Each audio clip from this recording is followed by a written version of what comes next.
We are back with a recap of the Cavs taking a pretty tough loss against the Bucks in Milwaukee last night. Final score ended up being 98-113. So this Cavs losing streak reaches 5 games. You could tell that Jarrett Allen's presence was greatly missed on the boards. If you were somebody who, maybe looked at Jarrett Allen's maybe not so stellar numbers as far as points goes, you think, well, where is his killer impact on this team? You've been seeing it the past couple games with his absence. The Cavs look completely dead at rebounding the ball. The Bucks out rebounding the Cavaliers 52-34 in this game. Milwaukee did a lot of damage on the offensive glass as well. They got a lot of they got second. It seems like they got a lot of second chance points that if the Cavs even had some decent boxing out and some decent rebounding, they wouldn't have been able to.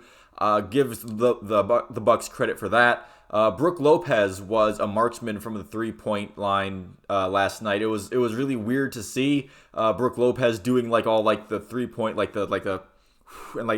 doing those kind of things.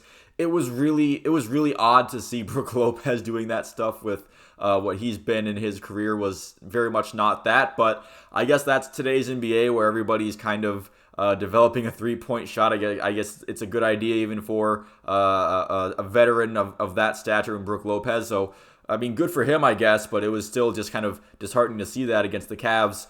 I will say that the Cavs are leaving a lot of points on the floor, missing close-range shots, close-range jumpers, contested layups, things like that. They were pretty okay on the free throw line. It was in the low 80s.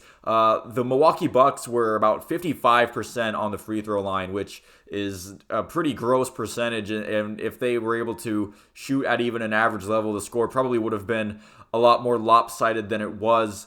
The Milwaukee was also dealing with injuries as well, so it's not like the Cavs were the only team dealing with some of their rotation being kind of messed up with.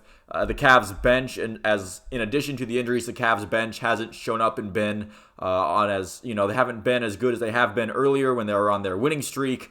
Karis LeVert had 2 points in the entire game. He was 1 for 5, 0 for 2 from 3-point line, and he played about 20 minutes. You're going to need more from Karis LeVert if you're going to want to have a decent offensive game. You're going to need more from him, especially with some of the injuries that are going on. And he's just not bringing it at this point. Maybe he just needs to see some go in, and he has to get on a hot streak. But he kind of has to make that happen for himself. And so far, he hasn't really been doing that so much. I do think that the Dean Wade injury has been pretty impactful as far as guys coming off of the bench and maybe him providing a spark. He has been putting up decent numbers and decent games. He passes both, he passes the eye test for the role that he is playing on the Cavs team when he's not injured. I don't think he's supposed to be playing huge minutes or anything, but he does come off the bench and he does produce a lot of good stuff from his position off the bench. One bright spot is that Lamar Stevens has earned some minutes finally. We were kind of wondering earlier on in the season, and when this losing streak kind of, when it started, like, where's Lamar Stevens? And he's shown up and he's had nice moments, but again, it's going to need more to have than. If you're going to recover from this, it's going to require more than just Lamar Stevens having a nice game here and there. You're going to need more guys to step up.